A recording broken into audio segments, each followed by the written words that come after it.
Thank you guys so much for watching us, and there's going to be plenty more videos in the future. Maybe we'll do a thank you for 10 years, or 15, or 30. God, can you imagine doing this show for 30 years?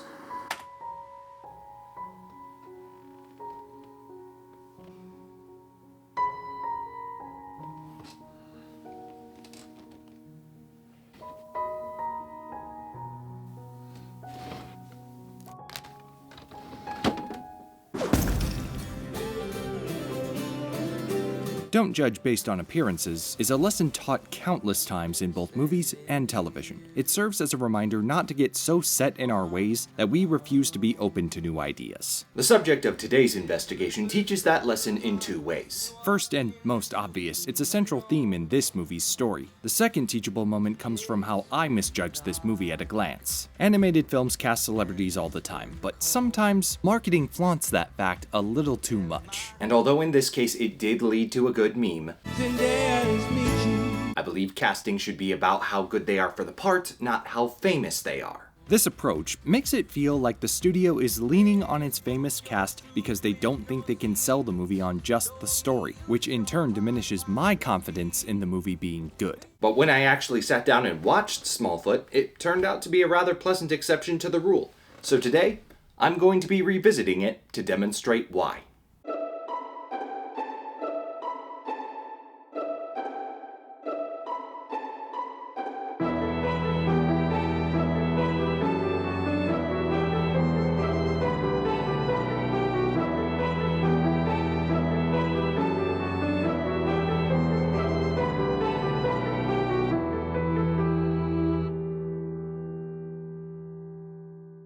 The story begins in a mountain village of yetis. They lead a simple, idyllic lifestyle that is guided by carved stones. My favorite stone of all is the one that says the gong must be rung to wake the great glowing snail, so it can crawl across the sky and bring light to the village. As interpreted by the stonekeeper. The stones are here to protect us and keep us safe. Things start to shake up when Migo, the son of the village gong ringer, sees a human emerging from a crashed plane. In our world, yetis are largely considered to be fictional, similar to the elusive Bigfoot. So, to a yeti, a human would naturally be A Smallfoot. It's low-hanging fruit, but it still works. Unfortunately for Migo, the existence of Smallfoot goes against one of the stones. Is that what you're saying, Migo?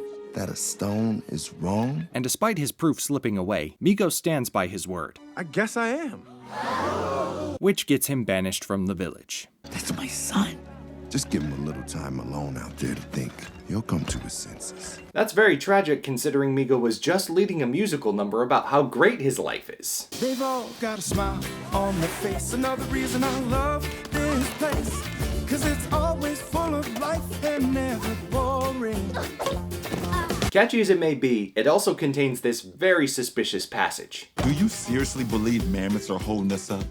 What's holding up the mammoths? If there's a question causing you to go astray, just stuff it down inside until it goes away. Got it? No matter how you slice it, the discouragement of critical thought is one of the most obvious signs that you might be part of a cult. But even when his story is validated by a group of free-thinking villagers, Smallfoot Evidentiary Society. including the stonekeeper's daughter, Michi, And if one stone is wrong, then others could be as well. How many do you think are wrong? The whole robe. Migo isn't interested in re-examining his whole belief system. I just want to prove that I saw a Smallfoot so I can get unbanished. But you want to what? Tear down everything our world is built on? It's not just about tearing down old ideas.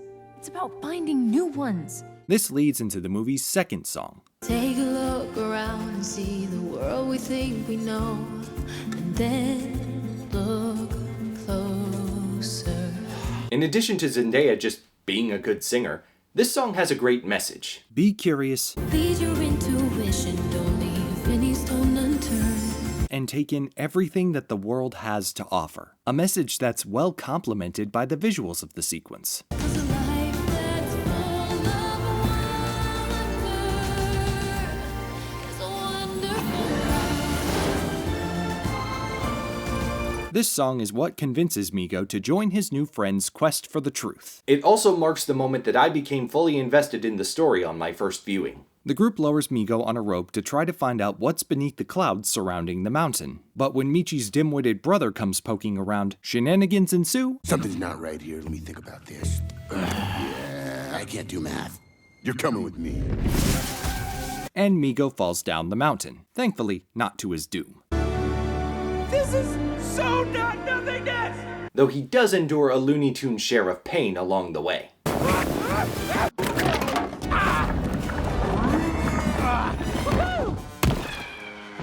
Did I mention Warner Brothers made this? When he finds the local human town, Migo crosses paths with the main character of the B-plot. Percy Patterson is the host of an educational animal show going through a ratings decline. Our show is educational and enlightening. That's why no one's watching. That's why I don't watch. He meets the pilot that saw Migo and brainstorms a scheme to save his show, against the advice of his co-producer Brenda. Where's the Percy Patterson who loved animals, who inspired me to love them? He also gets the third song of the movie, which is Queen's Under Pressure, but with different lyrics. I'm just looking for a way of bouncing back. The rent is due, I'm in a fix and I'm about to crack. Under pressure. It's fine, it gets the point across, but why couldn't it have just been an entirely original song? With how much the studio is spending to cast celebrity actors, they could have at least saved money on music licensing. You people have too much money. Once Percy realizes that Migo is real and not Brenda in a costume, Everyone thinks you're this terrifying monster. That's all. things go about as well as you'd expect. Oh, the Smallfoot song. I know this one. I know it. Percy accidentally tranquilizes himself, and then becomes a popsicle when Migo carries him up the mountain. And given the language barrier, Percy is understandably frightened when he wakes up to this. No, you can't. How's that? Nice and toasty all the way around. Oh, hey, what's wrong? But after Migo defends Percy from a bear, and Percy in turn frees Migo from a trap, their unlikely partnership begins. This is either the bravest thing I've ever done or the stupidest. Here's hoping it's the former. Watching the protagonist succeed is usually a key element of satisfying stories. Make it two characters bonding while unknowingly helping each other toward their goals? That's chocolate syrup on top. Migo returns to his village with proof that the Smallfoot exists, while Percy gets starry-eyed about being able to document real yetis for his show. A Percy Patterson Network special. You're welcome, world! This kickstarts two good things. A reprise of Wonderful Life, Out of the blue there is room to grow. Isn't it all kind of crazy? All we are is curious. Nothing wrong with that. and getting to watch Percy interact with the yetis.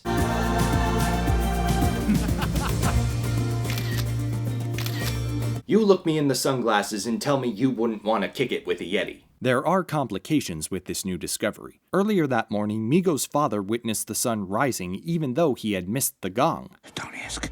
Just push it down. Push it down. And now that it looks like the Smallfoot is real, he's having a bit of an existential crisis. The stones are supposed to be stones, you know? Sturdy, reliable, true. If I don't ring the gong, I'm not the gong ringer. And if I'm not the gong ringer, then what am I? Let's get serious for a moment. Making these reviews, being a movie enthusiast, that's been a large part of my identity for almost 12 years now. I have contemplated what I might do with myself if I ever decided to stop. It's hard to imagine, and at times, it can even be scary. All of this to say that I empathize with Migo's dad worrying about his life changing dramatically after being used to doing the same thing for such a long time. Okay, back to it.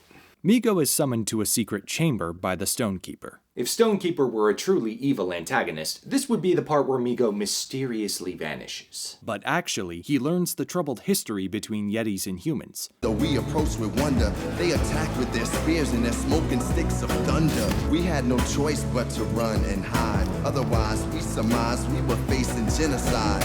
As well as the true nature of the villagers' work. Those aren't clouds, it's steam. Every job and every task is pointless as it seems. All of it ensures that this important machine keeps churning and turning and spinning around, so those below don't look up and those above don't look down. Wonderful Life might be my favorite song of the movie, but this is probably the best one.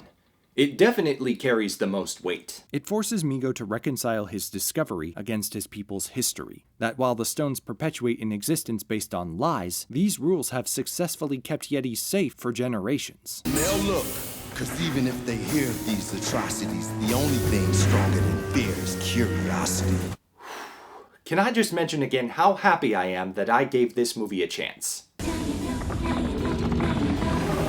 Swayed by the stonekeeper, Migo walks back his claims. It's actually a type of yak. A yak? Its existence is confirmed in stone. And discredits his friends. Gwangi is just straight up crazy. What? Don't call him crazy. Come on, are we really gonna listen to these guys? They're the village weirdos, right? Huh? Michi, we need to talk. I think you said enough. But now there's a new problem. Percy is struggling to breathe at this elevation. You see, we knew that up here Smallfoot could not survive. But rather than just take him home, the stonekeeper plans to leave him in a cave. I didn't find him in a cave. But you said you did, so they believe you. You've done a good thing, Migo. You can't spin "I'm gonna let your new friend freeze to death" in a way that's going to make it okay. No matter how buttery smooth your voice is. Reality is hitting Migo pretty hard. I was just thinking about Stone 15. Ignorance is bliss? Yeah, that one's true. Or at least it was. I was pretty happy when I didn't know about the Smallfoot, or the SES, or how amazing Michi really is. And I'm pretty sure I'd be happier not knowing that they hate me. So his dad repurposes some old advice. Check the wind. Pretty easy to get blown off course. You gotta true your aim. You'll never succeed if your aim isn't true. Even though you know it's gonna hurt, you gotta hit it head on.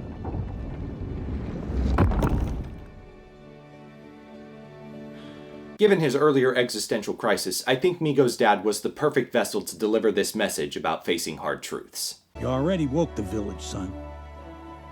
Now go make sure they stay awake. After deducing that Michi's taken Percy back down the mountain, Migo apologizes to his friends. They laughed at you. They called you names. Wait, what names? But you never let fear get in the way. And it's what I'm gonna do now. And jumps down after her. Of course we came. For Michi. Oh, yeah. And a little bit for you.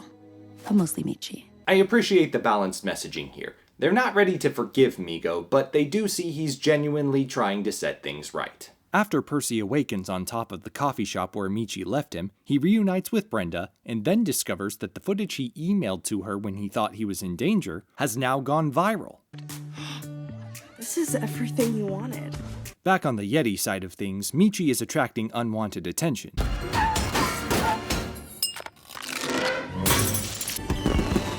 Then her friends catch up and Migo gets a chance to explain himself. This is what your dad showed me.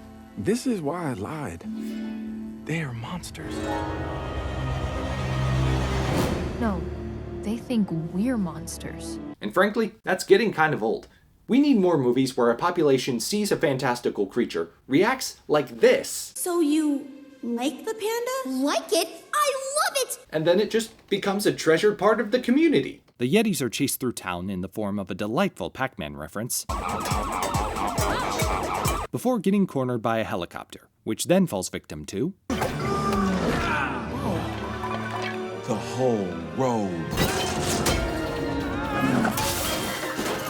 I told you the stones were here to protect us. We're still gonna have a talk about the generational cult thing, but you're on your way. Migo stays behind so the others can escape, then comes face to face with Percy. At first, things look bad. But like I've been saying since the beginning of this review, Migo! You Smallfoot shot me. Don't be too quick to judge.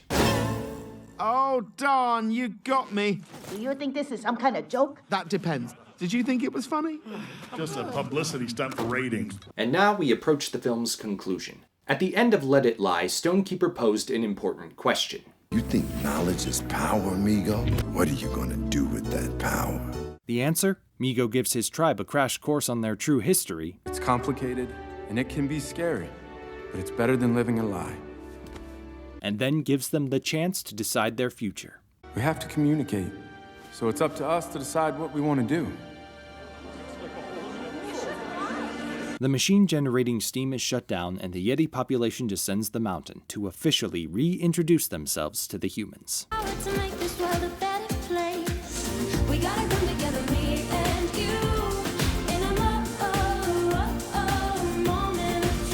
On one hand, the citizens' first impression of the Yetis was mass chaos and property damage, so perhaps they should be a little bit more cautious than this. On the other hand,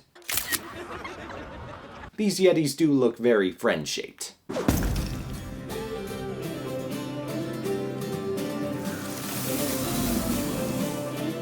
So that was Smallfoot. I think it's held up pretty well on subsequent viewings, so time to give it some props.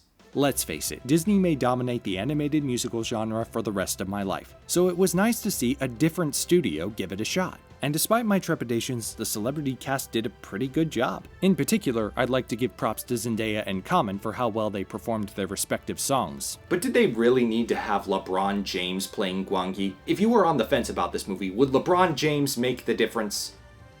Anyway. The B-plot involving human characters wasn't nearly as complex or interesting, but I don't count that against the movie. The language barrier does a good job indicating whose perspective is being shown at any given moment, and no surprise, this story is mostly about the Yetis. The human characters have their own stakes and circumstances, and Percy does go through a character arc, but overall, humans play a supporting role. Give them too much focus and you'd risk diluting the film's key messages, which are its biggest strengths. The generational dogma of lies kept the Yetis safe, but it did so at the expense of giving them agency over their own lives. The events of the story showed that even if the foundations of what they knew started to crack, being open to new ideas could lead to good things. However tied up in a bow that ending may seem, I think Smallfoot hits the mark for the kind of film it is. It's cute and occasionally funny, has a couple of really good songs, and does a good job presenting complex ideas to a younger audience. The plot hole I'll be presenting to you, on the other hand, is quite simple. Why wasn't Percy questioned more thoroughly? Percy was caught in the Yeti costume, which looked kind of like Migo, but Michi was spotted, and possibly the others too. It seems a little unassuming of the authorities to declare this a hoax after finding only one fake Yeti. That's not a full investigation, but since the Yetis make themselves known by the end of the movie, this plot hole takes care of itself.